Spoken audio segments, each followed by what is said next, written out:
El mercado ya no está reaccionando, está anticipando un cambio estructural que todavía no ha sido plenamente reconocido. Lo que estamos viendo ahora mismo no es un simple ajuste en precios ni una rotación táctica entre activos.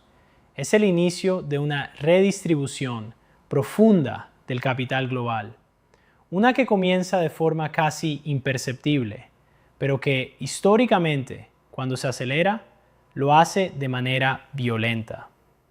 El dinero institucional está empezando a moverse lentamente hacia activos duros como el oro, la plata y las materias primas.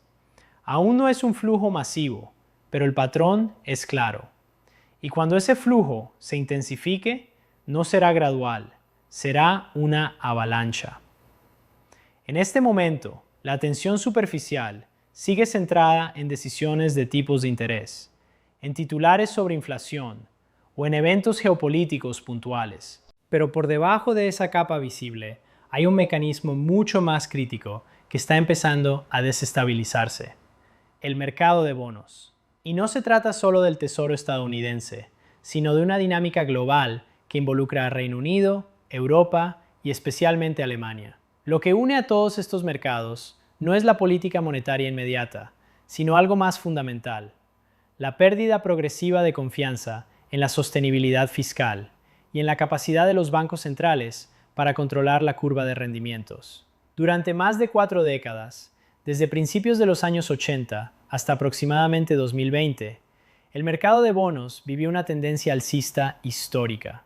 Tipos de interés descendentes, inflación contenida y una creciente credibilidad en los bancos centrales crearon un entorno en el que los bonos no solo eran refugio, sino también una fuente consistente de rentabilidad. Ese ciclo ha terminado. Y lo que estamos presenciando ahora es la fase inicial de un mercado bajista estructural en bonos. El punto crítico no es que los bancos centrales hayan subido los tipos. Eso ya ocurrió. El verdadero problema es lo que ha pasado después. A pesar de los recortes recientes en los tipos de corto plazo, los rendimientos a largo plazo no han seguido esa trayectoria. Al contrario, están subiendo. Esto no es un detalle técnico, es una señal de ruptura. Significa que el mercado ya no está alineado con la narrativa de los bancos centrales. Significa que los inversores exigen una prima mayor para mantener deuda a largo plazo. Y eso solo ocurre cuando la confianza empieza a deteriorarse.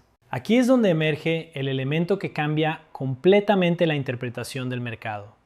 No estamos ante un ciclo típico de política monetaria. Estamos ante una crisis latente de deuda soberana que todavía no ha sido plenamente descontada. El volumen de deuda que debe ser refinanciado es masivo.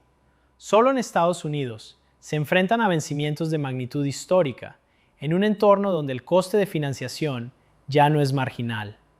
Esto introduce una presión estructural que no puede resolverse con ajustes tácticos de tipos. ¿Desde qué país nos estás viendo? Porque esta dinámica no está aislada a una economía, es sistémica. Los déficits fiscales se han normalizado en niveles que históricamente solo se veían en recesiones profundas, pero ahora existen en contextos de crecimiento moderado. Esto implica que el sistema necesita emitir deuda de forma constante, simplemente para mantenerse operativo. Y ese flujo continuo de emisión requiere compradores dispuestos. Ahí es donde aparece la fricción. Durante años, los bancos centrales fueron compradores netos, absorbieron oferta, estabilizaron precios y suprimieron volatilidad. Pero ahora ese rol se está revirtiendo. La liquidez que antes sostenía el mercado se está retirando, justo cuando la oferta de deuda aumenta. Esa combinación crea un desequilibrio estructural entre oferta y demanda. Y cuando ese desequilibrio se intensifica, el precio de los bonos cae, lo que implica rendimientos más altos. Ese aumento en los rendimientos no es inocuo. Se transmite a todo el sistema financiero. Hipotecas más caras, financiación corporativa más costosa, presión sobre valoraciones de activos. Pero más importante aún, introduce un conflicto directo para los bancos centrales. Si bajan tipos para estimular la economía, corren el riesgo de que los rendimientos largos suban aún más, porque el mercado interpreta esa acción como inflacionaria o como señal de debilidad fiscal. Si no bajan tipos, endurecen las condiciones financieras y aceleran el deterioro económico.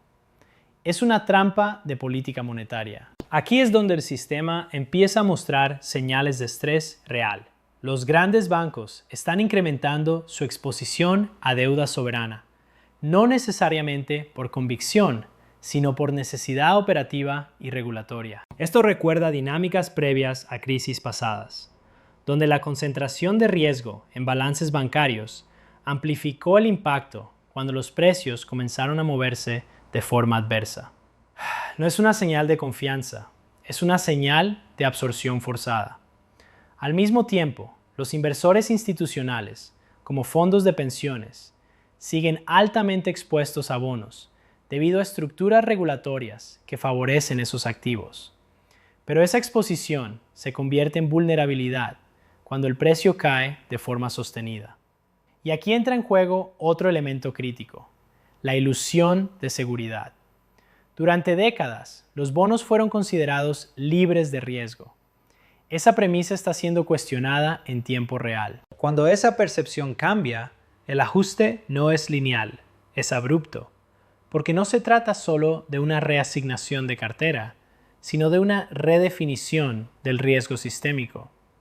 Y en ese contexto, los activos duros comienzan a atraer capital no por especulación, sino por preservación. Oro, plata, materias primas, no como trade, sino como refugio frente a un sistema financiero que empieza a mostrar grietas estructurales. Cuando esa percepción cambia, el ajuste no es lineal, es abrupto, porque no se trata solo de una reasignación de cartera, sino de una redefinición del riesgo sistémico. Y en ese contexto, los activos duros comienzan a atraer capital, no por especulación, sino por preservación. Oro, plata, materias primas, no como trade, sino como refugio frente a un sistema financiero que empieza a mostrar grietas estructurales. Si no intervienen, permiten que el mercado ajuste, lo que implica una caída más pronunciada en los precios de los bonos y un endurecimiento financiero severo. En ambos casos, el sistema se reconfigura. El elemento que define cuál escenario prevalece es la velocidad. La velocidad a la que se deteriora la confianza. La velocidad a la que los flujos se desplazan.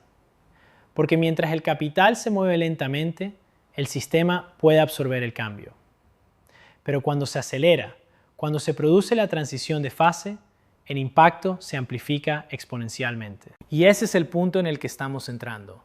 No en la crisis visible, sino en la fase previa, donde las condiciones se alinean, donde los indicadores empiezan a divergir, donde las narrativas oficiales ya no explican el comportamiento del mercado. Es en ese espacio donde se generan las mayores oportunidades, pero también los mayores riesgos. Lo que está en juego no es solo la rentabilidad de una cartera, es la arquitectura misma del sistema financiero moderno, construido sobre la premisa de deuda creciente y tipos de interés controlados.